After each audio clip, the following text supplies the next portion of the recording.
Your brain is not fixed, it is not frozen, it is not chained to the patterns of yesterday. It is alive, dynamic, fluid, constantly reshaping itself with every thought you think, every word you speak, every action you repeat. This divine gift, this power of neuroplasticity, is the hidden law written into your very biology, a law that declares you are not bound to remain as you are. You are capable of transformation, you are capable of renewal, you are capable of breaking cycles that seemed unbreakable and stepping into patterns of strength, discipline, and vision that will define your destiny. The truth about the human brain is that it never stops changing, never stops adapting, never stops responding to the signals we feed it. From the moment of birth until the final breath, neurons are firing, rewiring, breaking old connections, and forging new ones. For centuries, people believed the brain was fixed after a certain age, as if one's abilities and limitations were carved in stone. But what we now know is that the brain is far more alive than we ever imagined, alive with possibility, alive with the potential to be transformed. Every thought, every word, every choice lays down a pathway. And with repetition and intensity, those pathways become highways, shaping the way you think, feel, and act in this world. Think of it like this. A single prayer spoken once may feel fleeting, but a prayer spoken with conviction every day begins to carve itself into the soul.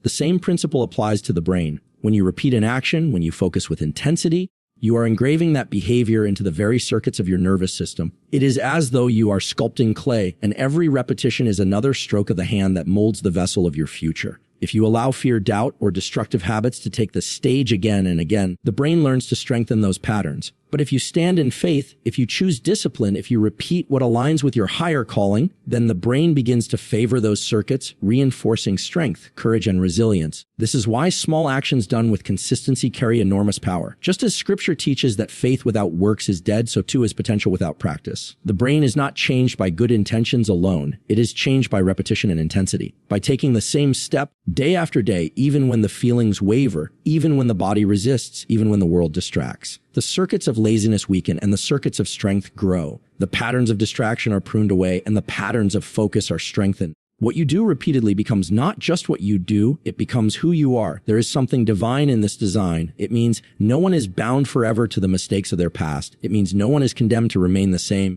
Neuroplasticity reveals that transformation is possible at any stage of life because the Creator wired the brain with renewal at its very core. And just as metal sharpeneth metal, repetition sharpens the mind. When trials come, the question is not whether you have the ability to endure, but whether you have trained your circuits for endurance. When opportunities come, the question is not whether you can rise, but whether you have rehearsed the response of courage. The brain does not rise to the level of your hopes, it falls to the level of your training. Intensity is the accelerant. A lukewarm effort barely registers in the nervous system. But when you pour yourself into a practice, when your heart, mind, and body are aligned, the circuits light up with force. The more emotionally charged the repetition, the deeper the engraving. This is why moments of crisis often leave such lasting marks, but it is also why moments of faith, gratitude, and determination can rewire the brain with extraordinary speed. What you magnify in your attention becomes the blueprint of your mind. If you magnify your failures, the circuits of failure strengthen. If you magnify the vision of your God-given purpose, the circuits of destiny strengthen. This is the law written into your biology, a law as true as gravity, repetition, and intensity sculpt the brain. You are not a prisoner of your habits. You are the architect of your neural destiny. The fire you kindle daily, whether of fear or of faith, will determine the structure of your mind, and that structure will determine the course of your life. Focused attention is the narrow gate through which all lasting change must pass. The brain is flooded every second with countless streams of information, sounds, images, thoughts, sensations, but only a fraction of it truly shapes us. What you choose to focus on, what you allow to take center stage in your awareness, becomes the raw material your brain uses to rewire itself. Without attention, repetition is empty. Without attention, practice is wasted. But when your attention is sharpened, when it is aimed like a beam of light on a single point, the neurons begin to fire together, binding themselves into new circuits that define who you are becoming. Attention is not merely noticing something, it is surrendering your mind to it. When you fix your gaze on a word of truth, a vision of purpose, or a task that aligns with your calling, the brain recognizes that this is important, and it devotes its resources to strengthening that pattern. But when your attention is scattered, when you are divided, the brain does not know what to prioritize. It leaves you fragmented, and your circuits remain weak. This is why Scripture says, "If your eye be single, your whole body shall be full of light."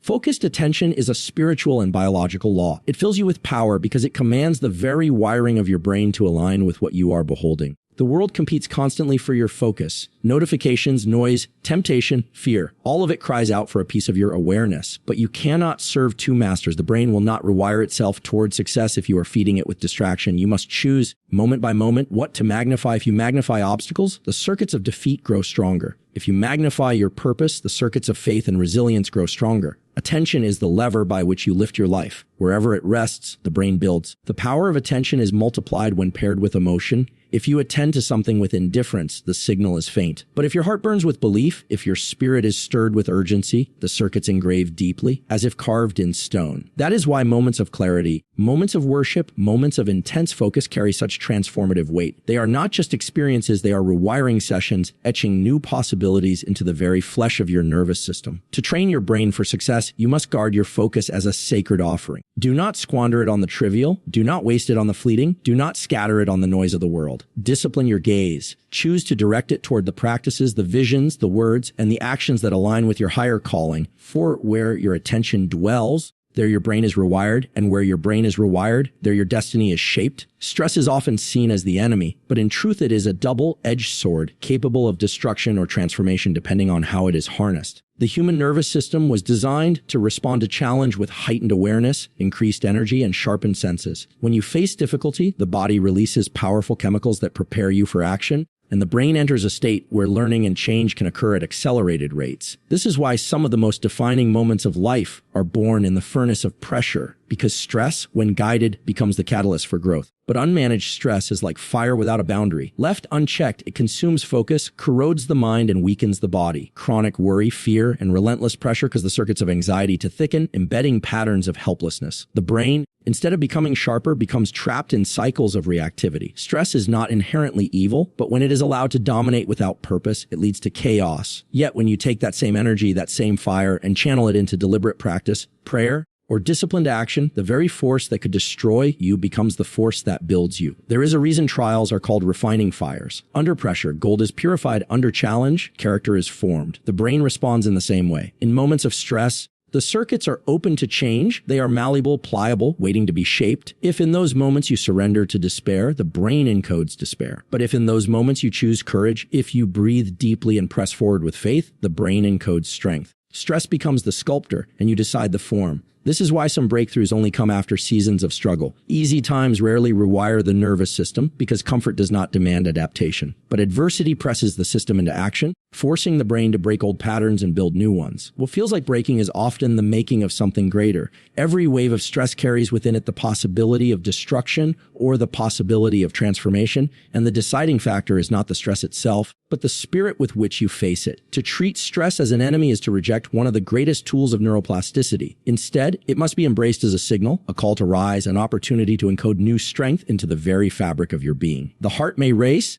the breath may quicken, the body may tremble, but within that intensity is the gateway to change. If you anchor yourself in faith, if you anchor yourself in purpose, that same storm becomes the wind that carries you forward. Stress, guided by vision and discipline, ceases to be your downfall and becomes your anointing, shaping you into someone greater than the person who entered the trial. Rest is not weakness. It is the hidden engine of transformation. The brain does not fully change in the moments of action alone. It rewires itself in the quiet spaces, in the stillness after effort, in the deep valleys of sleep. Every repetition, every prayer, every practice you pour yourself into during the day is like planting seeds, but those seeds take root and grow when you step back and allow restoration to do its work. Without rest, the circuits remain fragile. Without deep sleep, the lessons of the day fade away like mist. But with true rest, the brain takes what you have given it and engraves it into lasting patterns that form the foundation of your destiny. In the mystery of sleep, neurons replay the very sequences you practiced again and again, strengthening them as if chiseling them into stone. The brain, in silence, whispers to itself the story of what you are becoming. It takes the scattered fragments of experience and weaves them into order, consolidating memory, deepening learning, and pruning away what does not serve your higher purpose. This is why nights of neglect, nights spent in distraction or anxiety, leave you feeling fractured, because the circuits were never allowed to complete their sacred work. Rest is not laziness. Rest is alignment with the divine rhythm of creation itself. Even the maker of heaven and earth modeled rest, setting apart a day for renewal, for completion, for sanctification. If the universe itself carries this rhythm, how much more must the brain, fragile and powerful as it is, depend on the cycle of effort and restoration? To deny yourself rest is to deny the very process by which your brain transforms. To honor rest is to honor the design that allows you to rise stronger than before. Sleep is not simply unconsciousness, it is the great rehearsal hall of destiny. In its deepest stages, the mind gathers strength, consolidates wisdom, and restores the body. Dreams themselves echo the brain's attempt to integrate meaning, to take the raw data of life and forge it into vision. To wake without having surrendered to this process is to enter battle unarmed, circuits unprepared, spirit unsteady. But to wake after true rest is to rise with clarity, circuits sharpened, mind renewed, and soul anchored. Even moments of stillness in waking hours carry power. Silence, reflection, meditation, prayer, these two are forms of rest. Windows where the nervous system shifts from strain into healing. In these moments, the stress circuits calm, the body releases tension, and the brain is allowed to weave together new strength. You are not simply pausing, you are permitting transformation to complete its cycle. What begins in effort finds its fulfillment in stillness. Those who chase endlessly without resting eventually collapse because they mistake constant motion for growth. But true growth, true neuroplastic change, is the balance of fire and water, effort and stillness, strain and surrender. The warrior who never rests loses strength, but the one who rests with intention rises with greater power. For in the silence of rest, the brain is not idle. It is at work on the deepest levels, shaping, refining, and preparing you for the victories ahead. Movement is not just for the body, it is for the brain. Every step you take, every breath you deepen, every time your heart rate rises in exertion, your nervous system is awakened to its highest potential. The brain was never designed to be still and stagnant. It was crafted to guide motion, to adapt to the shifting challenges of the physical world, and in that adaptation it strengthens itself. When you move, you send signals throughout your entire nervous system, signals that trigger the release of powerful chemicals, growth factors that fertilize the soil of neuroplasticity. Exercise is not only a practice of health, it is a sacred act of wiring your brain for clarity, focus, and resilience. When the body is in motion, blood flow increases, carrying oxygen and nutrients into the brain, igniting the circuits that have been lying dormant. Areas of the brain responsible for learning, memory, and creativity light up in response to physical exertion. This is why some of the most profound insights arrive during a walk, a run, or moments when the body is fully engaged. Movement opens the door to plasticity because it awakens the whole system to be alive, alert, and ready to change. But it is not mere casual motion that forges transformation. It is deliberate, repeated, and sometimes strenuous movement that sends the strongest signals. Just as the muscles respond to resistance by growing stronger, the brain responds to physical challenge by growing more adaptable. When you push the body through effort, when you feel the strain and yet persist, the brain encodes perseverance into its circuits. It learns that discomfort is not a wall, but a gateway. Each repetition under strain tells the nervous system, we are capable of more, and the brain rewires itself to match that declaration. Movement also has a spiritual rhythm. When you bow in prayer, when you lift your hands in worship, when you kneel in surrender, the body itself is teaching the brain humility, reverence, and focus. The nervous system remembers posture. It encodes it into circuits. That is why training the body is inseparable from training the mind. The physical and the spiritual cannot be divided, for they are bound in the same vessel. The way you move shapes the way you think, and the way you think shapes the way you move. Even small, consistent acts of movement carry immense power. Rising early and walking as the sun breaks the horizon, breathing deeply and allowing oxygen to flood your system, stretching the body into strength and alignment, all of these send powerful signals that awaken the brain to possibility. They whisper to the nervous system that life is being embraced with vigor. Over time, those whispers become shouts and the brain transforms in response. Neglect movement and the brain dulls. Feed it with motion and it sharpens. This is why stagnation brings not only weakness of the body, but also heaviness of the spirit, fog of the mind, and decay of will. But the one who moves, who trains, who honors the body as the temple of the spirit, ignites the brain to higher function. In every push, in every step, in every drop of sweat, the nervous system is being reshaped, circuits of strength are being reinforced, and the architecture of resilience is being built. Movement is not optional for a brain that seeks success. It is the very path by which the mind is renewed and the spirit is fortified. Purpose is the fire that gives shape to the brain's plasticity, the compass that directs every new connection and every rewired circuit towards something greater than survival. Without purpose, the brain's energy scatters, its circuits strengthen around fleeting impulses, and its power is wasted on distraction. But when a person lives with a vision, with a goal that is tied not only to their ambition but to their calling, the nervous system comes alive with focus and direction. Purpose-driven goals do not just motivate, they literally transform the brain, engaging the reward systems that release the chemistry of persistence and drive. When you know why you rise in the morning, why you labor, why you endure struggle, the brain takes that meaning and encodes it into action. Dopamine, the molecule of motivation, is released not only when success is achieved, but when progress toward a meaningful goal is recognized. Each step forward, no matter how small, floods the circuits with reinforcement, telling the brain this path matters. Over time, the brain reshapes itself around that pursuit,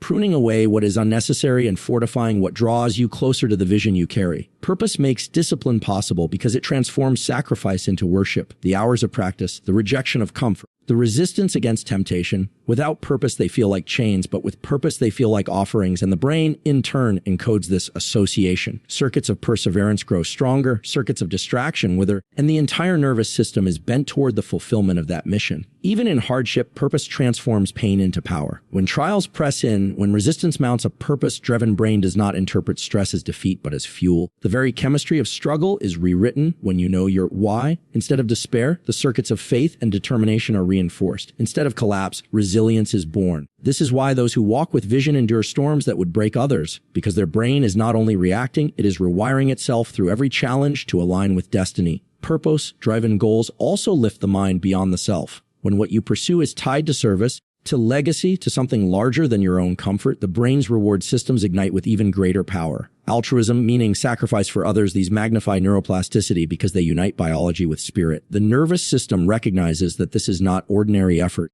This is sacred effort. And in that recognition, transformation accelerates. To live without purpose is to let the brain drift like a ship without a rudder. To live with purpose is to seize the wheel and set the course toward the shore of destiny. Every thought, every habit, every action becomes infused with weight, with eternal significance. The brain does not waste its plasticity on the trivial. It builds itself around what you magnify. And when what you magnify is your God, given calling, every neuron becomes an instrument tuned to the song of success. Every circuit a pathway leading you toward the fulfillment of the vision placed inside you.